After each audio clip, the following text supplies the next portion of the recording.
Well, that took almost 3 hours.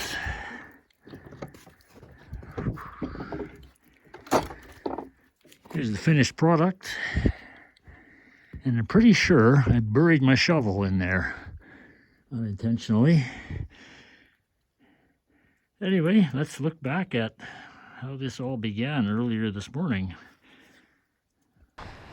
Well, this barely qualifies as a cold start. I mean, technically the engine is cold, as in not having run for over 12 hours. But it was not a super cold night. We did get down below freezing. Yesterday was the real cold start. It hadn't run since November. And could not believe how quick it started up. Biggest problem here is getting the ring Bendix gear to engage. And there you go. It was right first time.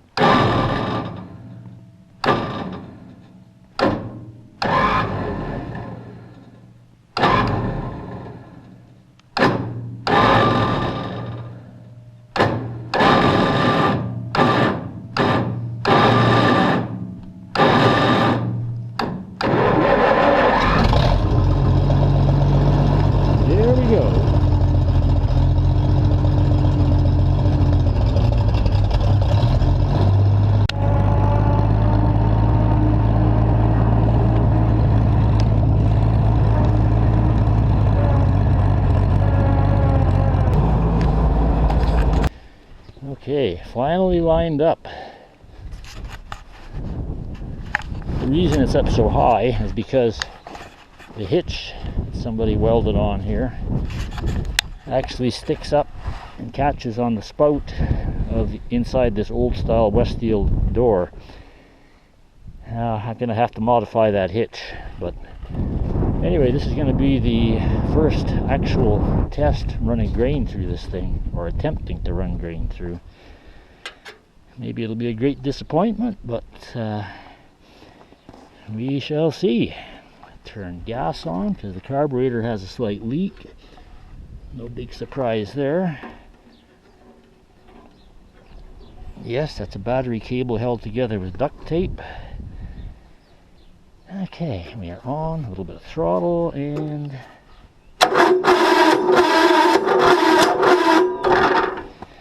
okay, maybe too much choke.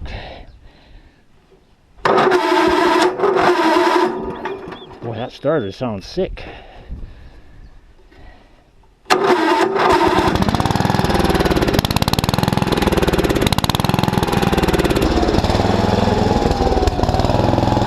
hoping that surge will clear up when I throttle up and get it under load. I guess we'll see.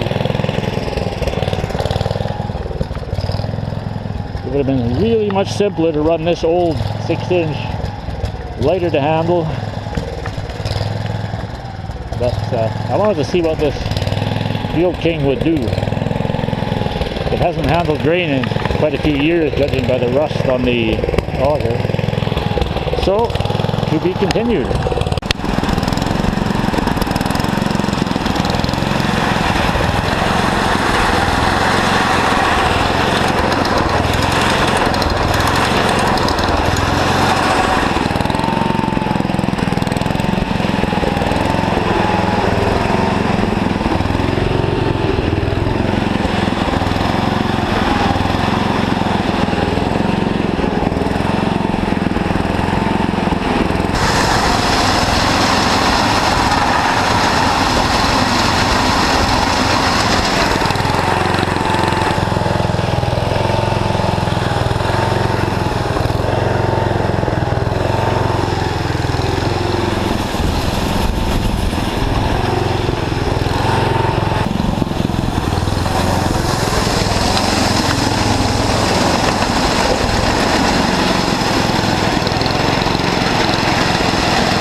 you go. Not a big load, but by the time I clean up what's on the ground, it'll be enough. As you see, there's no neutral on this. That belt won't slacken off enough. But I did get lucky. I didn't have to buy this belt. I happened to find it in the fuel shed. It's a MacDon part. There's a number on here somewhere. Surely I didn't wear it off. Yeah, there you go. It's a MacDon HB21420 space 13641. So there you go, for future reference. I'll leave it here for now, but normally I store them indoors. That's the grease-filled gearbox, and it is absolutely cold. The dealer was not working overly hard with that auger running at barely, well, not even half capacity. This is the hitch I'm talking about. All that is going to have to go. It really blocks the auger from going in. It's fine on the newer bin doors that have a lot more room, but these older West Deals, going to be a problem. So I will adapt it to something like I made for the Secundiac years ago. Anyway, cleaned up, good enough. It looks like a lot over there, but that's mostly the light stuff. Hulls. As you get further away, you can tell it's lighter and lighter. This is all hulls and dust here. Anyway, onwards.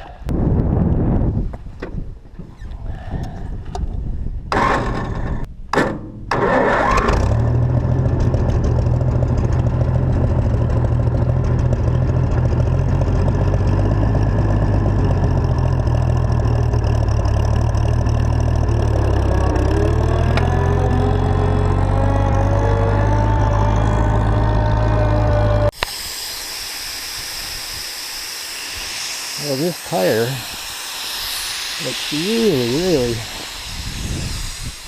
bad.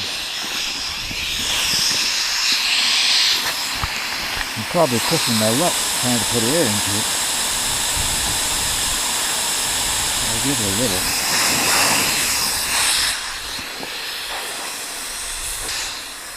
Or do I need a new tire chuck?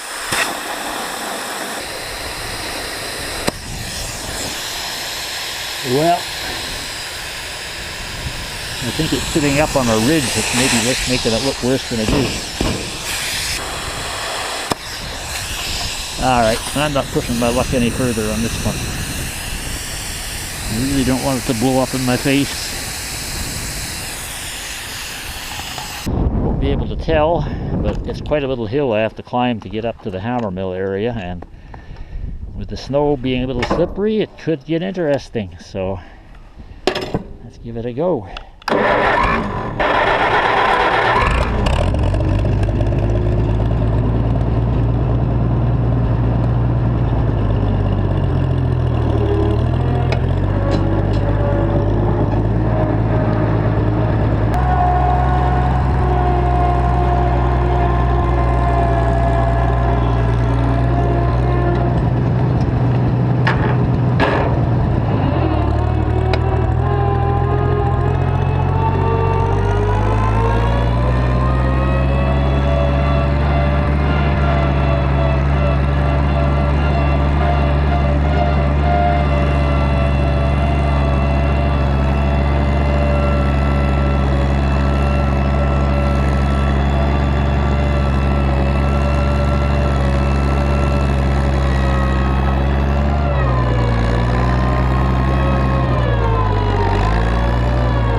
Alright, well done, 50. He was slipping some, but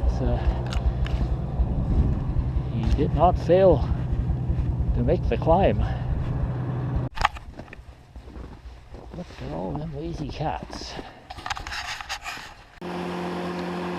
Well, it took a couple of hours editing to get this one down to 11 minutes, so hopefully you found it entertaining and a little bit informative, and stay tuned for the next one on the Roosty 6 channel.